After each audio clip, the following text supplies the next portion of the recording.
മർക്കോസ് എഴുതിയ സുവിശേഷം 5-ാം അധ്യായം അതിന്റെ 1 മുതലുള്ള വാക്യങ്ങൾ ഇപ്രകാരം എഴുതിയിരിക്കുന്നു.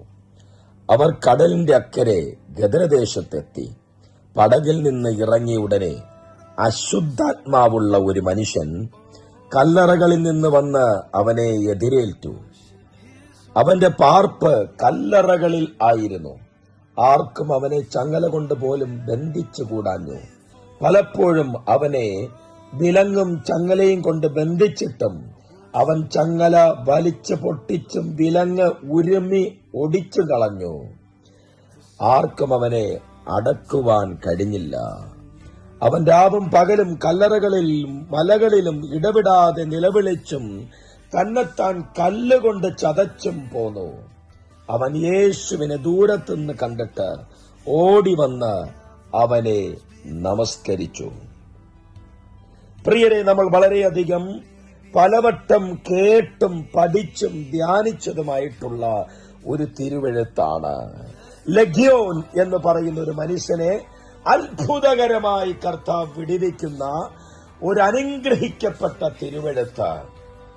ഒരുപക്ഷെ നമ്മുടെ ജീവിതവും ലെഗ്യോന്റെ ലൈഫും തമ്മിൽ പലവിധമായ മേഖലകളിൽ ഒരുപോലെ സാമ്യമുണ്ടായിരിക്കാം. പക്ഷേ യേശുവിനെ അവൻ ദൂരത്ത് നിന്ന് കണ്ടിട്ട് ഓടി വന്ന് നമസ്കരിച്ചു. പ്രിയമുള്ളവരെ, ആ ദേശക്കാരെ കുറിച്ച് അവന് മനസ്സിലാക്കുവാൻ കഴിയുന്നില്ലെങ്കിലും യേശു ആര് എന്ന് ലെഗ്യോന് മനസ്സിലായി. ഹല്ലേലൂയ. പ്രിയരെ, ഈ ദിവസങ്ങളിൽ ഭൂതഗ്രസ്തനായ മനുഷ്യൻ വരെ ദൈവത്തെ മനസ്സിലാക്കിയെങ്കിൽ എന്റെ ശബ്ദം കേട്ടുകൊണ്ടിരിക്കുന്ന വ്യക്തിയായ നിങ്ങൾ ഏത് അവസ്ഥയിൽ കിടന്നിരുന്നാലും ദൈവം ആര് എന്നുള്ള ബോധ്യം നിനക്കുണ്ടെങ്കിൽ ആ ഭൂതഗ്രസ്തനെ വിടുവിച്ച ദൈവം നിന്നെയും വിടുവിക്കുവാൻ ശക്തനാണ്. ആ ദേശത്തെ തലവേദനയായ ഒരു മനുഷ്യൻ, ആ ദേശക്കാർക്ക് വലിയ ഉപദ്രവമായി തീർന്ന ഒരു മനുഷ്യൻ, എന്നാൽ യേശുവിനെ കണ്ടപ്പോൾ, യേശുവിനെ അടുക്ക വന്ന് നമസ്കരിച്ചപ്പോൾ അവന്റെ അകത്തുണ്ടായിരുന്ന ലെഗ്യോൻ അഥവാ 6000 ഭൂതങ്ങൾ പന്നിക്കൂട്ടത്തിലേക്ക് പാഞ്ഞു കയറുകയാണ്. ഈ ദിവസങ്ങളിൽ ഞാൻ പറയട്ടെ, വരേണ്ടവൻ വന്നാൽ, കൽപ്പിക്കേണ്ടവൻ കൽപ്പിച്ചാൽ, നിന്റെ ജീവിതത്തിൽ എത്ര ആയിരക്കണക്കിന് ഭൂതങ്ങൾ കയറിയിരിക്കുന്ന വിഷയമായിരുന്നാലും, ബന്ധിക്കപ്പെട്ടിരിക്കുന്ന വിഷയമായിരുന്നാലും, നിന്നെ തകർക്കുമെന്ന് നിന്നെ മുടിക്കുമെന്ന് വിധി എഴുതപ്പെട്ട വിഷയമായിരുന്നാലും, എന്റെ യേശു കൽപ്പിച്ചാൽ അത് ഓടി മറയുക തന്നെ ചെയ്യും. ഹല്ലേലൂയ. ലെഗ്യോനെ പോലെ നിന്റെ ജീവിതത്തിൽ അനേക ദുരാത്മാക്കളുടെ ബാധ ഉപദ്രവങ്ങളിലൂടെ നീ കടന്നു പോകുന്ന ഒരു വ്യക്തിയാകാം. പലവിധമായ ദോഷങ്ങളും പലവിധമായ ബന്ധനങ്ങളും പലവിധമായ മന്ത്രത്തിന്റെ ക്രിയകളും പലവിധമായ ചൈവനയുടെ ശക്തിയാൽ നീ തകർന്നിരിക്കുന്ന ഒരു വ്യക്തിയാകാം.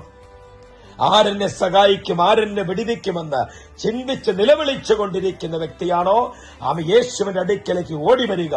ലെഗ്യോൻ ഓടി വന്ന് നമസ്കരിച്ചതുപോലെ സത്യദൈവത്തിന്റെ അടുക്കലേക്ക് ഓടി വന്ന്, ദൈവമേ എന്നെ സഹായിക്കണമേ എന്ന് നീ നിലവിളിച്ചാൽ നിനക്ക് വേണ്ടി അത്ഭുതം ചെയ്യുന്ന ഒരു കർത്താവുണ്ട്. ഹല്ലേലൂയ.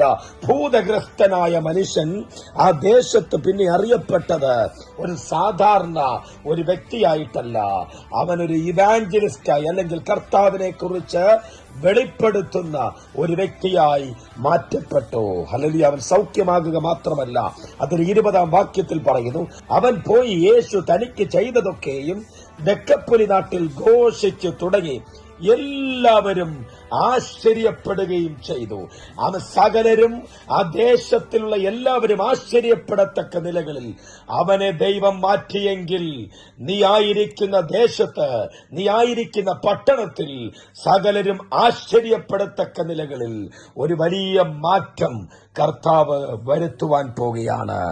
ലെഗ്യോൻ ഭൂതബാധിതനായ ആ മനുഷ്യനെ വിടുവിച്ചതേ ദൈവം നിന്നെയും വിടുവിക്കും, നിന്നെയും സൗഖ്യമാക്കും, നിന്റെ ബന്ധനങ്ങളെ അഴിക്കും, മന്ത്രവാദ ശക്തികളിൽ നിന്ന് നിനക്ക് മോചനം തരിക തന്നെ ചെയ്യും. Have A blessed day.